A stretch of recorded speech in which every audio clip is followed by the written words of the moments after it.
How to stop an asthma attack without an inhaler. Going without an inhaler during an asthma attack can be a scary experience, but there are things you can do to calm down and regain control of your breathing. After an asthma attack has passed, you may want to consider ways to prevent or at least reduce your future asthma attacks. Let's go through these helpful tips together. 1. Drink a cup of strong black coffee or tea. Drinking 1 to 2 cups of caffeinated coffee or tea can also help your body fight an asthma attack. Your body converts caffeine into theophylline, an active ingredient in some asthma medications. The heat from the liquid will also help dissolve phlegm and mucus, making breathing easier. Do not drink more than 2 cups of coffee, or your heart rate may increase. 2.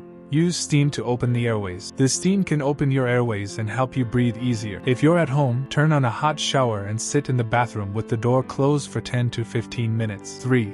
Inhale deeply and slowly through your nose and out through your mouth. Try to relax your body and just focus on your breath. You may find it helpful to count slowly to 5 as you inhale, then count down from 5 as you exhale. Closing your eyes or focusing on an image or object can also help you stay calm as you try to regain control of your breathing. As you inhale, focus on drawing air into your stomach, then use your abdominal muscles to help push the air out. This is called diaphragmatic breathing, and it will help you breathe more deeply. 4. Loosen any tight clothing. Tight pants or tight collars can restrict your breathing. Take a moment to loosen your clothes if you feel they are hindering your ability to breathe. 5. Stay seated or sit down if standing. Sitting upright in a chair is the best position to try to regain control of your breathing. Do not lie down as this can make it harder for you to breathe. 6. Try acupressure. Pressing on the lung acupressure points can help relax the muscles and regain control of breathing. Gently press on the area in front of the shoulders, just above the armpits. Press one shoulder for the same amount of time for each side. Have a friend press on these pressure points for a few minutes to help relieve your asthma attack. 7.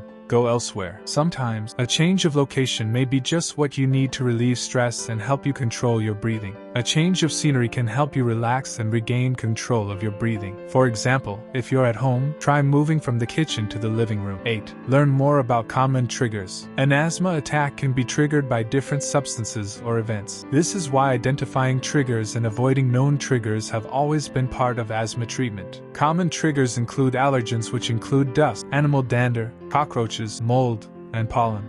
Irritants include chemicals, cigarette smoke, air pollution, and dust. Certain medications include aspirin, non-steroidal anti-inflammatory drugs, and non-selective beta blockers. Chemicals used to preserve food, such as sulfites. Upper respiratory tract infections, such as colds and other viral lung infections. Exercise and other physical activities, cold or dry air. Health issues like heartburn, stress, and sleep apnea. 9. Get tested for food allergies. Food allergies involve a specific type of immune molecule, the immunoglobulin E molecule, which triggers the release of histamine and other allergen mediators. If you notice that your asthma attacks seem to come after eating, it could be due to a food allergy. See an allergist and ask to be tested for food allergies. 10. Determine if you have any food sensitivities. Food sensitivities are not the same as food allergy, but they can also trigger asthma attacks. Food sensitivities are quite common. One study found that 75% of children with asthma also have food sensitivities. To determine if you have food sensitivities, pay attention to foods that seem to trigger asthma attacks and let your allergist know about these reactions. Common food sensitivities include gluten, a protein found in any wheat product, casein,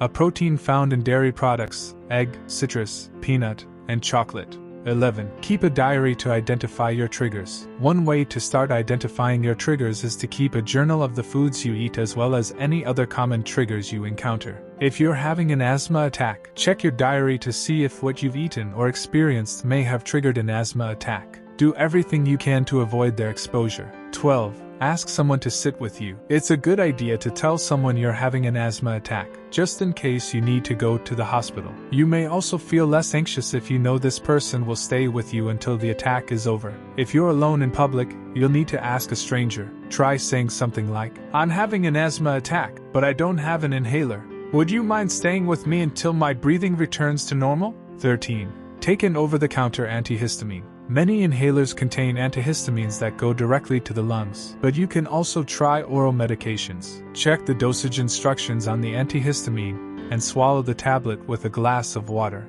The medicine will be absorbed into your bloodstream and will help reduce the effects of your asthma. You may experience side effects such as drowsiness or dry mouth. 14. Call 911 if the attack does not improve. If after 15 minutes you are still having difficulty breathing, seek medical attention immediately. You should see your doctor sooner if the pain is severe or if you feel very uncomfortable. Some signs that you should seek emergency medical help include being unable to speak in full sentences, sweating because of difficulty breathing rapidly, noticing pale or blue color nail beds or skin. You can also help control their asthma by dusting regularly as well as cleaning with unscented and hypoallergenic products. Try to keep a spare inhaler in your purse, backpack, or desk at work. Seek immediate medical attention if the attack is severe or if it does not seem to be getting any better. I wish you the best of health. Tell us what you think. Remember to subscribe so that you won't miss out on our next video. It will be very educative.